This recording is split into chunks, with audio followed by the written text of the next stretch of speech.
The following podcast was recorded and released for the good folks over at my Patreon on Friday, April 16th. And as always, spoilers ahoy. And so, with all of that out of the way, The Falcon and the Winter Soldier. 5 episodes down, 1 episode to go, and honestly, it's all seeming to fall into place exactly as I had foreseen. For I, in my infinite wisdom, had predicted. There ain't nobody out there like me, folks. I see into the future. I predict the unpredictable. I see the unseen. I hear the unhearable. And I smell stuff which most folks cannot. So rejoice, ladies and gentlemen, for you are blessed to be in the presence of someone like me. And frankly, y'all need to be singing my praises from here to the moon and back again. All right, I'm sorry. I'll stop.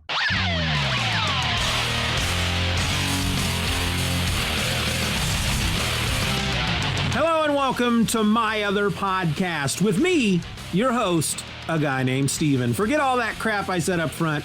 I'm just a regular dude who wakes up each morning just as surprised as everyone else that I managed to make it through another day without setting myself on fire or falling off the porch or just running into a door or two. But enough about my accomplishments. We're here to talk about The Falcon and the Winter Soldier, episode 5, which was entitled Truth. Here's what happened according to both Wikipedia and my own fragmented memory. John Walker, the new Captain America, after having just brutally murdered a foreign national on foreign soil for all the world to see, runs into an empty warehouse and he freaks out a bit. I mean, he has a huge freak out, and then he gathers himself, gets himself together, and then he's ready to go. But at that point, Sam and Bucky come in. They've tracked him down and they demand the shield back. Sam, he's acting all cool about it, you know. He seems to want to help John. He's telling him, you made a mistake. It's going to happen. Nobody blames you. You have a record of being an exceptional soldier. Just come with us. Just explain it to everybody. I'm sure you're going to be okay, but we got to have the shield. And John almost, he's like, oh, they're right. They're right.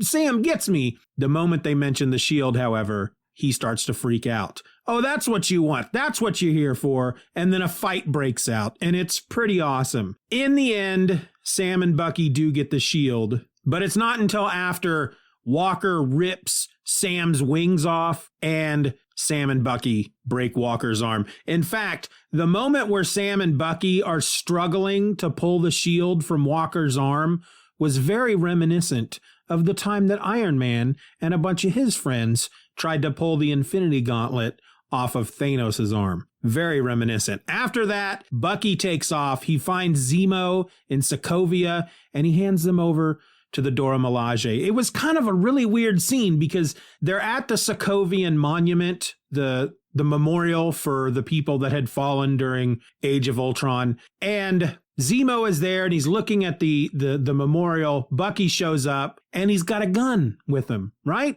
And he aims the gun at Zemo's head, pulls the trigger, and nothing happens because he shows by dumping them all out onto the ground, there are no bullets in the gun. I don't really quite understand what that was supposed to be about, what that was supposed to signify. I don't know if he was just trying to scare Zemo, if he wanted to torture him a little bit psychologically.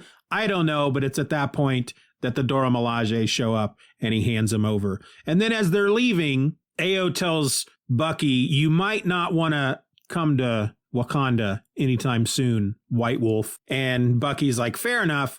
And as they're walking away, he says, actually, can I ask you for one last favor? I wonder what that could be. We'll find out later. We then go stateside where John Walker receives an other than honorable discharge.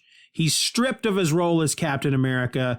He is stripped of his rank. He's not even going to get any benefits in retirement. They are just done with him. He's very upset about that, of course. And as he's leaving, he walks out basically in the middle of the whole thing because he's just disgusted with him. He says to him at one point something to the effect of, you made me, you built me, you taught me, you trained me to do what I do, and I went out there and I did it for you, and I did it really well, and then this is how you're treating me. And really, it's all because I don't think they're upset. Somebody even says this to him afterward. They're not upset over what he did.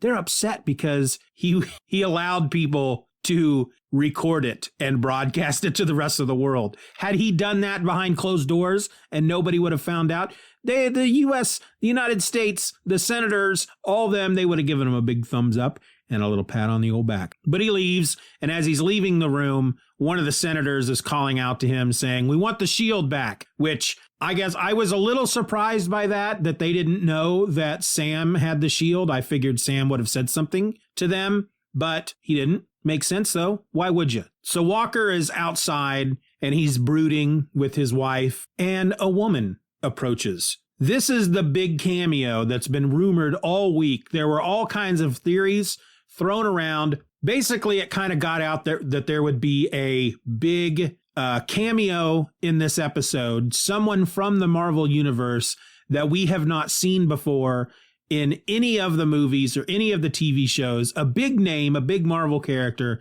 And there were all kinds of theories thrown out there. I can't repeat to you what any of those theories were because I avoided them like the plague. But this is who it was. Julia Louis-Dreyfus as the Contessa Valentina Allegra de Fontaine. I will be honest with you, I had no idea who that was.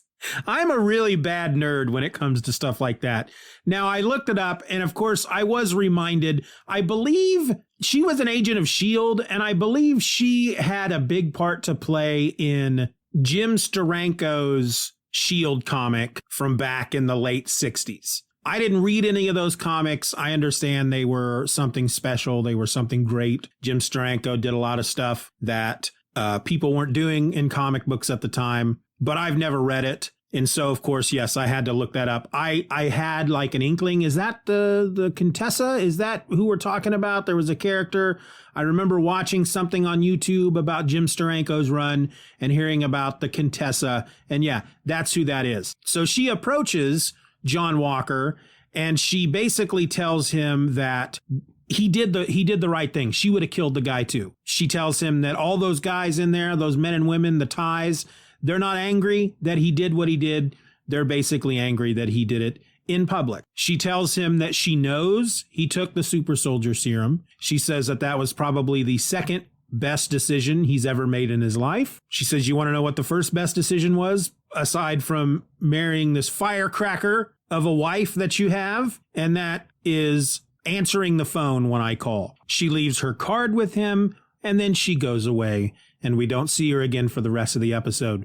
The card, by the way, is completely white on one side and completely black on the other side. And as John Walker says, there's nothing on it. He is very confused.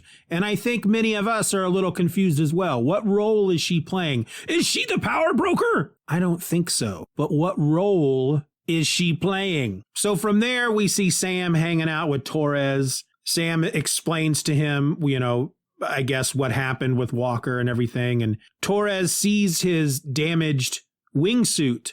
It's like, what happened here? But Sam just doesn't feel like talking about it. And after they're done talking, he gets up and he's got the shield and he leaves. As he's leaving, Torres says, hey, what are you left the wings? And Sam says, keep them. He then goes to visit Isaiah Bradley. They have a long conversation that was very, very, very moving. It was very sad. Bradley tells him what happened to him and how he got the super soldier serum and how the army basically started injecting him and all his buddies who were also black men, who were also soldiers, with what they told him and his fellow soldiers were tetanus shots.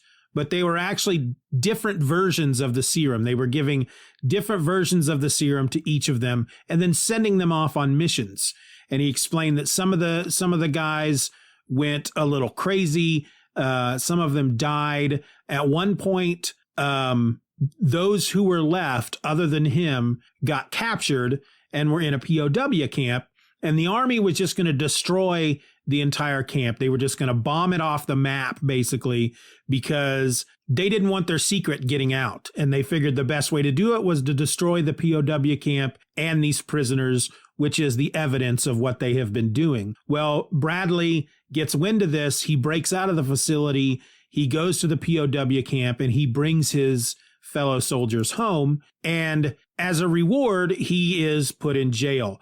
The soldiers that he brings home, he says that they eventually die. He didn't say how, but they eventually die. He is put in jail. He spent the next, I think he said 30 years or something being experimented on, and until a nurse who felt sorry for him doctored some papers and made it look like he had died. And then he was allowed to escape and live out the rest of his life at this point in secret. We also learned that he was, I actually don't remember if he was married or if it was just his girlfriend. Either way, there was a woman back home that he was in love with that wrote him a crap ton of letters, which they never gave to him while he was in jail. They put in a lockbox.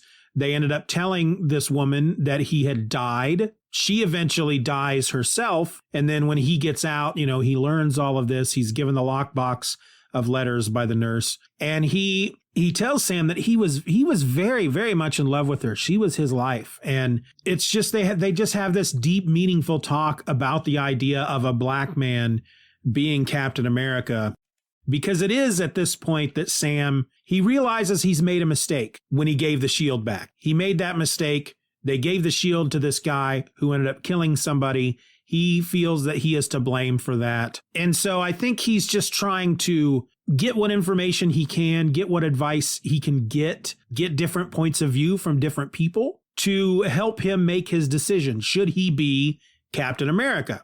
He never says it out loud, but that appears to be what he's doing. But at one point, Bradley tells him they will never let a black man be Captain America. And even if they did, no self-respecting black man would ever want to be. And so that, of course, gives Sam something to think about. In the meantime, we get a scene where we see Sharon Carter. She's on the phone with somebody. We quickly learn that it's Batroc. She tells him that she has a job for him. And I am left to wonder, I think in the last episode, I threw out a couple of theories on who the power broker is. And one of the theories was that it was Sharon Carter. And this scene right here is, if I really feel like it's the showrunners, they're really pushing that idea. They're really wanting us to believe that she is the power broker. Now, when I watched WandaVision, there was a point where I was thinking they really want us to believe that Agnes is the bad guy. They're really pushing that in our faces. So obviously it's not her. It's too obvious. They want us to believe it. They're making it way too obvious. So obviously it's not her. And guess what? It was her. So now I'm really starting to dip my toes in that camp. I'm starting to feel like Sharon Carter may very well be the power broker. I would really like it. Oh my God, I can't remember his name. The German dude, the German scientist who ends up with his mind in a computer on a freaking screen in the belly of a robot. Why can't I remember that guy's name? Doesn't matter. I really want him to be the power broker just so I can see that. I want to see that realized in live action.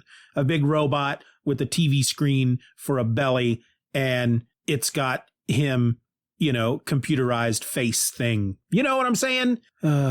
Zola? Armin Zola, that's his name. Can't see it right now, but I'm doing the freaking worm with my arms. Yeah. Anyway, Sharon Carter helps Batroc out of jail, and now she's got a job for him. We get some scenes with Sam and Bucky training with the shield. Actually, but from there, I actually don't remember at what point that scene with Sharon Carter shows up in the show. But at one point, Sam returns home to help his sister fix the family boat. He ends up calling in a lot of favors. He comes home. He thinks the boat works because if you remember at the beginning of the show, in the first episode, she wants to sell it and he talks her out of it. And he knows that the boat doesn't run, but he learns when he gets home that she was never going to sell the boat, not because she wants to keep it, but because nobody will buy it because it's such a piece of junk. And so he basically explains to her, he says, look, because she fixes lunch for her two sons and sends them off to school. And she says, that she's given them extra food for these two other kids whose father apparently doesn't wake up before noon, and they always go hungry every day, and they're too proud to ask for food. And so she just sends extra food with her boys to give to them. And Sam says, you're, feeding the whole neighborhood just like mom used to do. And he tells her, all right, well, mom and dad used to help out everybody.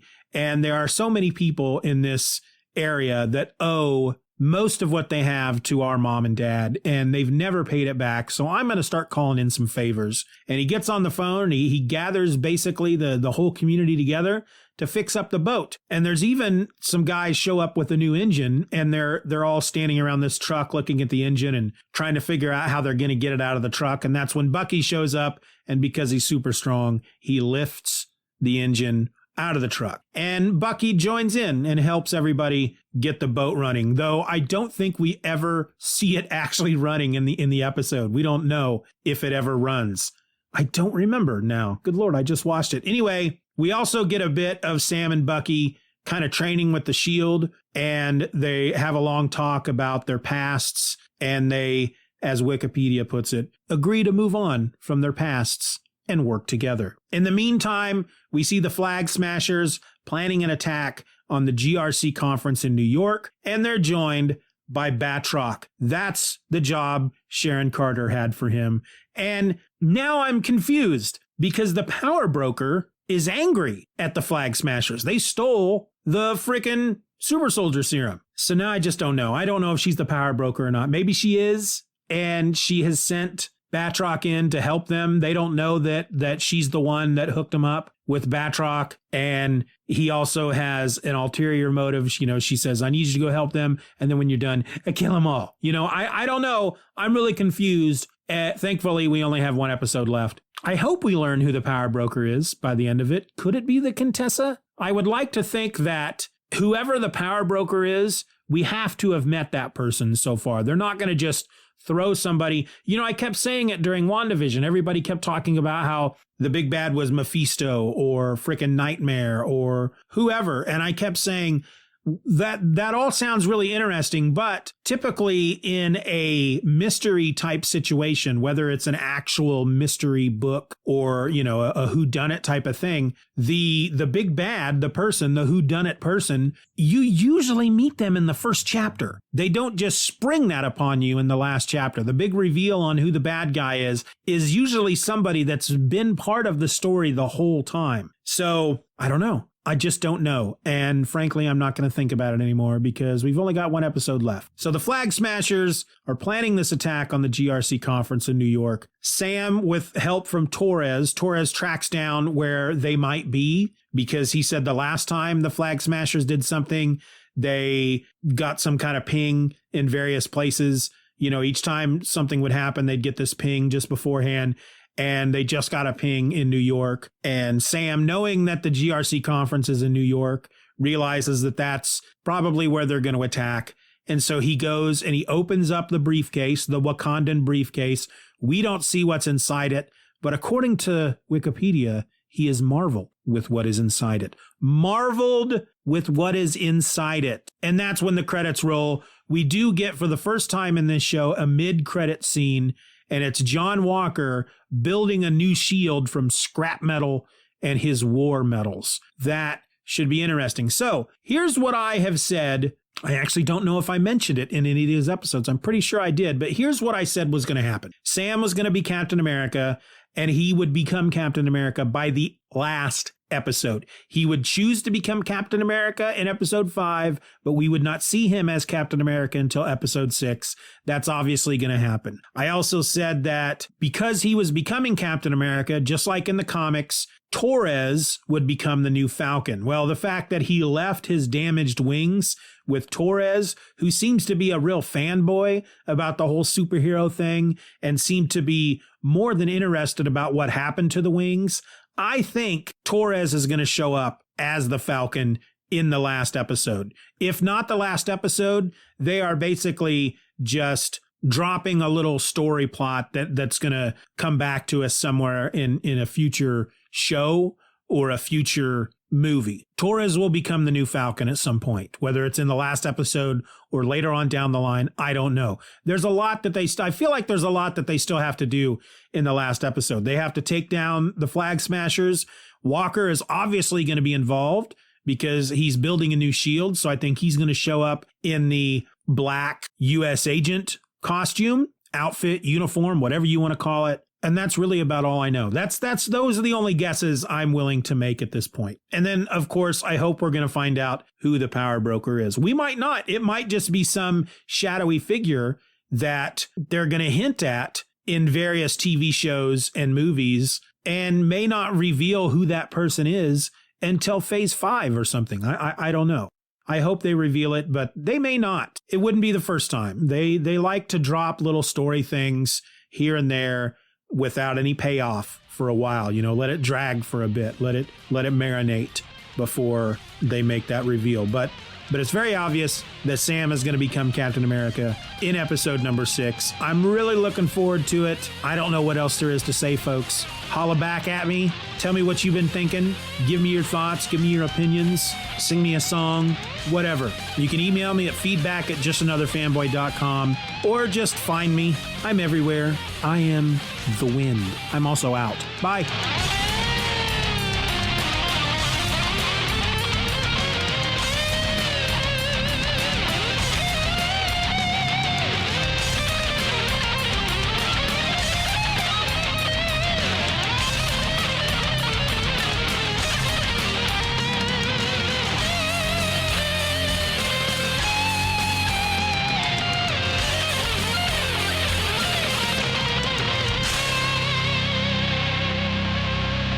Bye-bye, Daddy. Bye-bye, Daddy.